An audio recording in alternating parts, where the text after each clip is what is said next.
भवानी सहित नमामि गुरु मेरी पूजा गुरु गोविंद गुरु मेरा पार ब्रह्म गुरु भगवंता गुरु मेरी पूजा गुरु गोविंद गुरु मेरा पार ब्रह्म गुरु भगवंता गुरु मेरी पूजा वक्रतुंड महाकाय सूर्यकोटि समप्रभा निर्विघ्नं कुरु मे देव सर्वकार्येषु सर्वदा।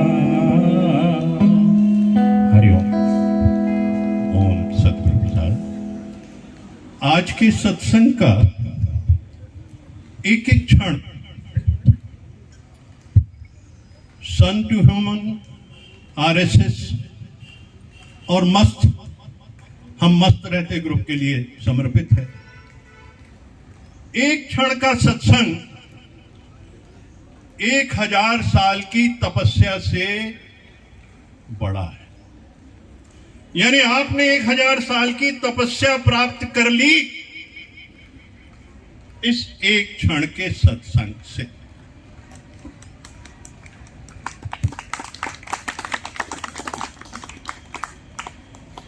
ये आग किसने लगाई है? मेरे भजनों पे आँच आई है। ये आग किसने लगाई है? मेरे भजनों पे आँच आई है।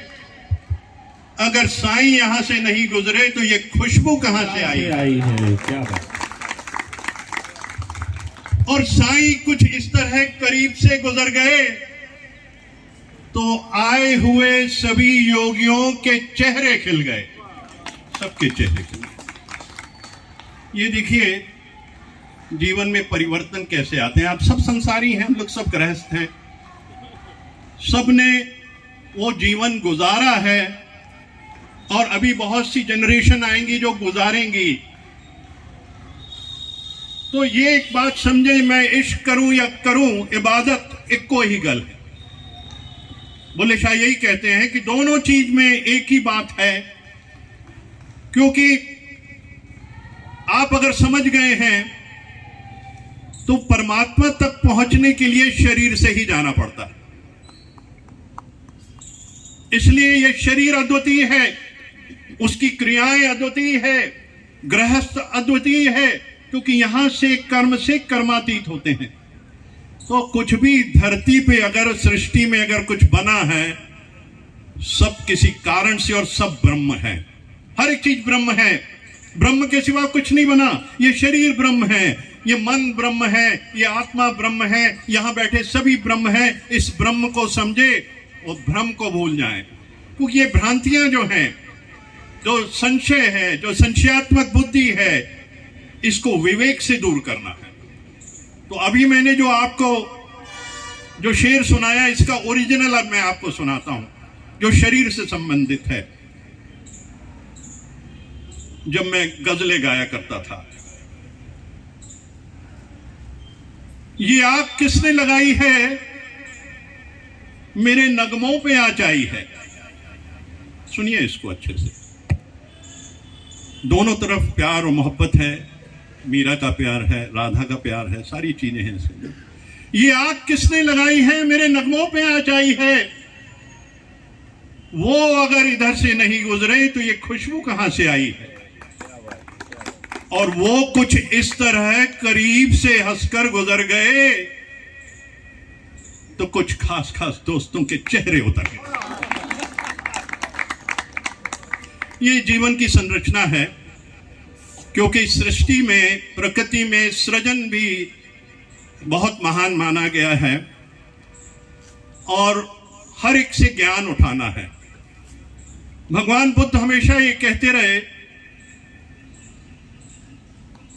कि विपरीत में अनुकूल को देखो।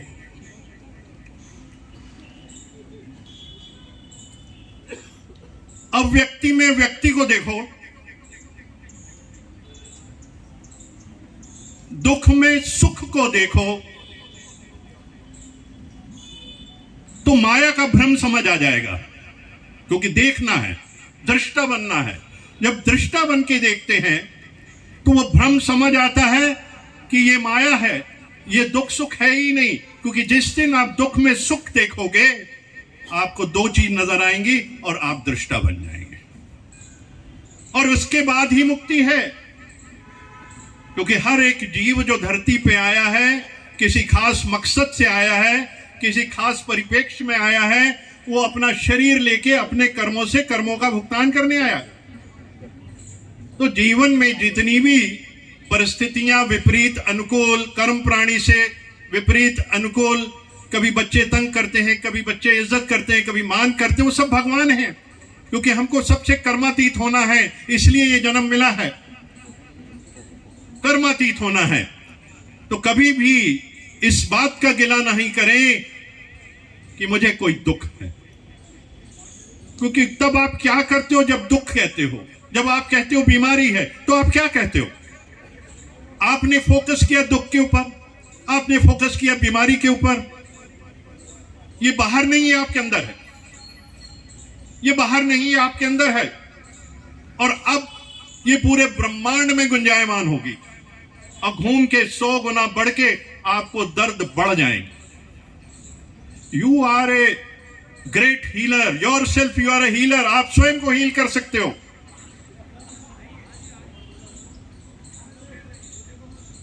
अपने दर्द के स्थान पे हाथ रखो और कहो कि मैं बिल्कुल ठीक हूं, मेरा घुटना बिल्कुल ठीक है, मैं बिल्कुल ठीक हूं। और दुख की परिस्थिति में कहो बिल्कुल सुख है, बहुत आनंद है, बहुत मौज में हूं। क्योंकि ब्रह्मांड सुनता है आपकी आवाज और 1000 गुना बढ़ा के वो वापस देता है।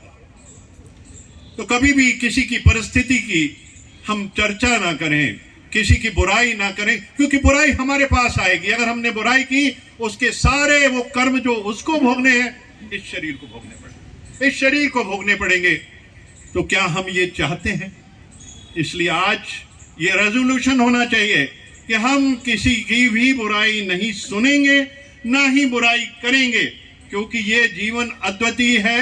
ये अद्वितीय जीवन मिला है सिर्फ सिमरन के लिए, परमात्मा की याद में डूबने के लिए, परमात्मा को याद करने के लिए, उसमें हमेशा हमेशा डूबने के लिए मिला। देखिए, साइंटिफिक भी बहुत से रीजन हैं कैसे बॉडी की संरचना है हमारी। हमारे शरीर में मिलियंस ट्रिलियंस सेल्स हैं, कोशिकाएं हैं, ये मल्टीप्लाई होती रहती हैं, मेटाबॉलिज्म। और हर सेल के ऊपर एक क्लिप नुमा आकृति होती है, क्लिप लगा होता है हर सेल के ऊपर, जिसको टोलोमियर्स कहते हैं। अगर यहां बैठे हैं डॉक्टर्स हैं या जो भी हैं, क्रोमोसोम्स एंड टोलोमियर्स, क्रोमोसोम्स भी हैं, टोलोमियर्स कहते हैं इनको। तो ये टोलोमियर्स का बहुत रोल है हमारी जिंदगी में, क्योंकि जब सेल विभाजित होता है, डिवाइड होता है, वो जो क्रोमोसोम है या टोलोमियर है, ये भी डिवाइड होके उसके ऊपर पहुंच जाता है। अब यहां आता है हमारे मानसिक स्थिति, हमारे मन के भाव, हमारी भावनाएं जो इन पे असर डालती हैं। क्योंकि भाव जो है, आपकी सांसें बता देती है आपका भाव क्या है। एक शांत स्वरूप की सांसें कितनी नॉर्मल चलती हैं, जिसके अंदर कोई उद्वेग नहीं, कोई विकार नहीं, विकार रहित, जो विकार रहित है, परमात्मा में लिप्त है, उसकी सांसें जो हैं बहुत धीरे धीरे नेचुरल वे में चलती हैं। ये जो नेचुरल वे है, जब ये चलती हैं और ये जब हम सनलाइट, सुबह की 15 मिनट की धूप ग्रहण करते हैं,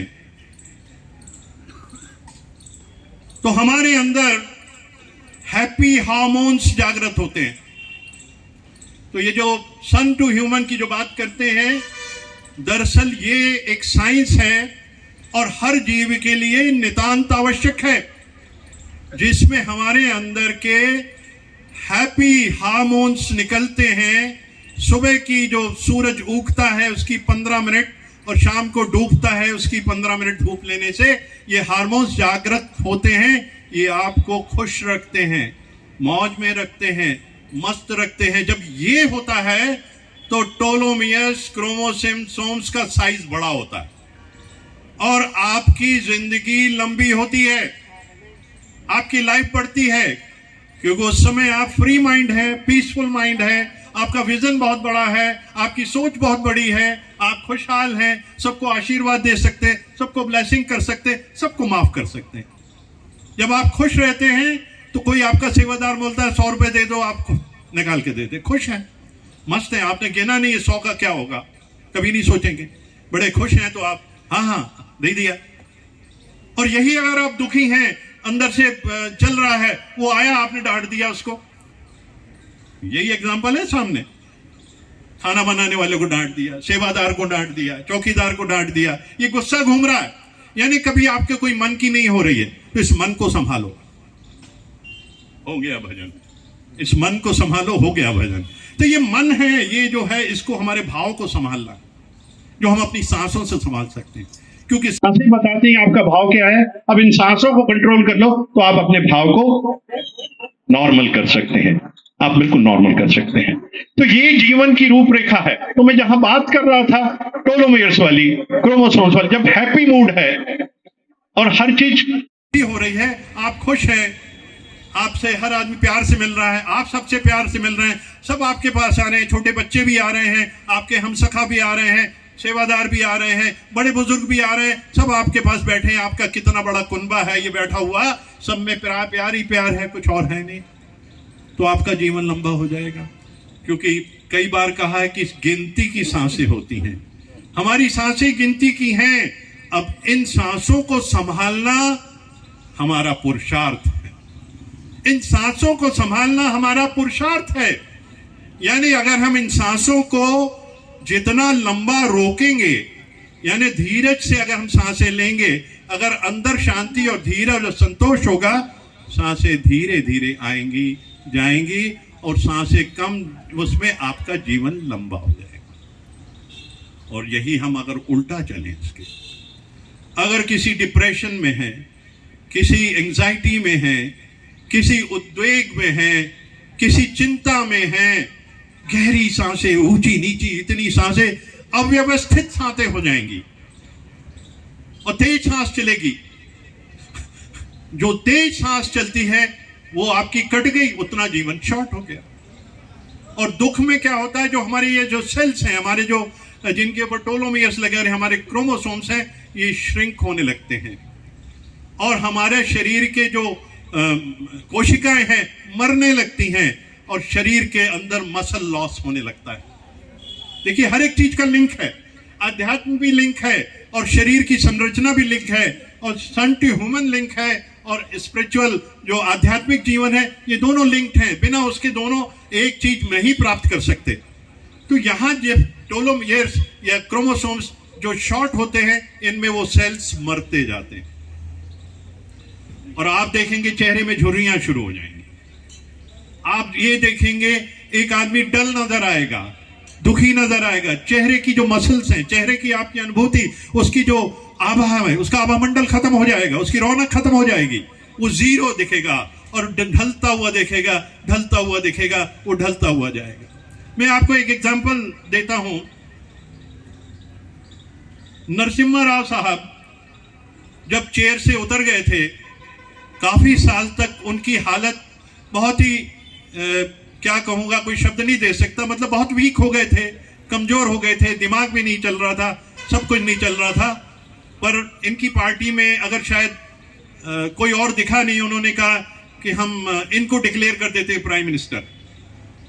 अरे साहब, उनको जो प्राइम मिनिस्टर डिक्लेयर किया, जो उन्होंने उसके बाद उनकी चेहरे की लाली थी, 4 गुना वो लाली बढ़ गई और उन्होंने इसके बाद काम किया, पूरा ऑफिस अटेंड किया उस उम्र में भी जाके। अगर आपके इस जीवन में कोई ऑब्जेक्ट है, कोई सामने आपके काम पड़े हैं, तो उम्र डजंट काउंट। अब उनके चेहरे की लाली क्या थी? उनके टेलोमेयर्स बड़े होने लगे, उनके क्रोमोसोम्स बड़े होने लगे, हैप्पी हार्मोन्स निकलने लगे, खुशनुमा उनका जीवन होने लगा। और खुश होते होते जब खुश होते हैं तो आपके सारे काम इतने आसान लगते हैं। जो हम सोचते हैं सुबह से इतने काम हैं हमारे, एक एक करके लेते जाते हैं, वो सारे काम हो जाते हैं।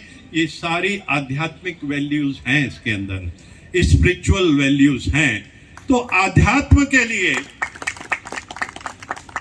बहुत जरूरी है, अगर आध्यात्म में आगे बढ़ना है तो कभी भी विचारों को मत पकड़ो,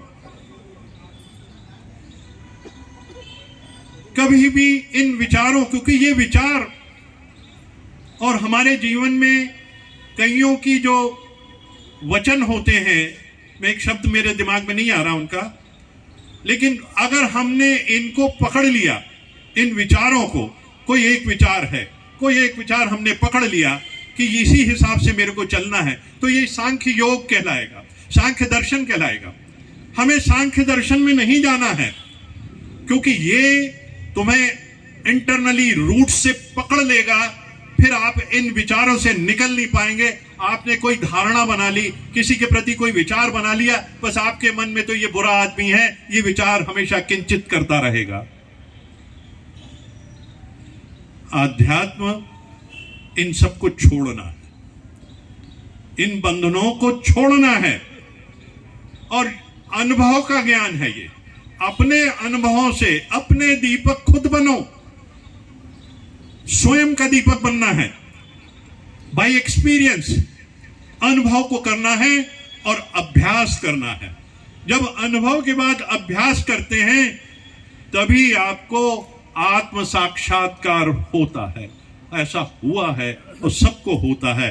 आत्म साक्षात्कार के लिए ये जितनी रूढ़िवादिता चीजें हैं कि किसी ने कह दिया, मैंने पकड़ के रख लिया और उसी बात पे चल रहे, अगर ये डॉक्टर्स अगर उस रूढ़िवादी पे, अगर वो पुराने प्रिंसिपल पे, पुरानी प्रोसीजर्स पे चलते होते तो शायद मेडिकल साइंस इतनी तरक्की नहीं करता, क्योंकि हर वक्त वो सीखते हैं, इसलिए उनकी वर्कशॉप होती है, इसलिए उनके जर्नल निकलते हैं, उसमें कितना विविधता के साथ हर एक ऑपरेशन को करने की अलग अलग विधियां दिखाते हैं कि I have done successfully this kind of operation, ये ऐसा अडॉप्ट किया जा सकता है।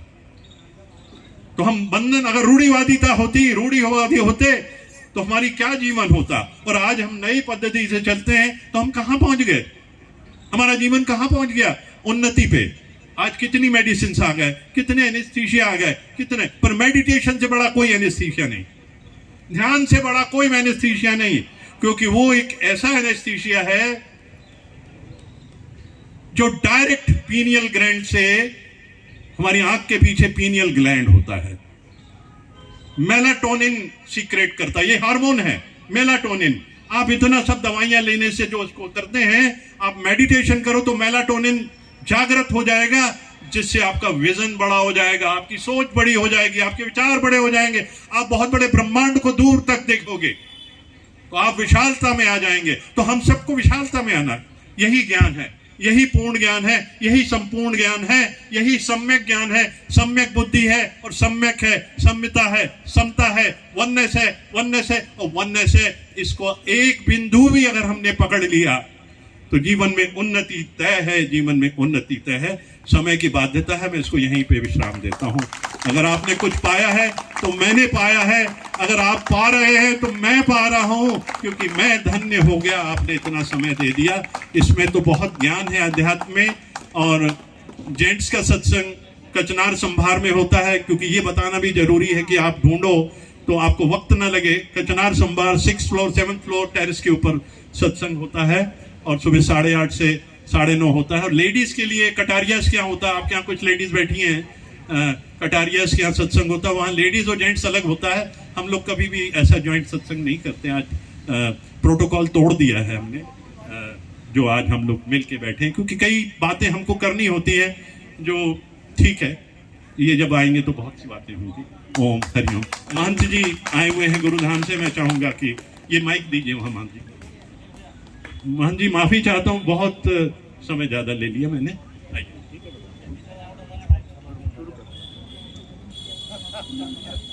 समय से चल रहे हैं भगवान, समय से चल रहे हैं, अपने पास है अभी 10 मिनट है। ये संत कर लें। हरिओम।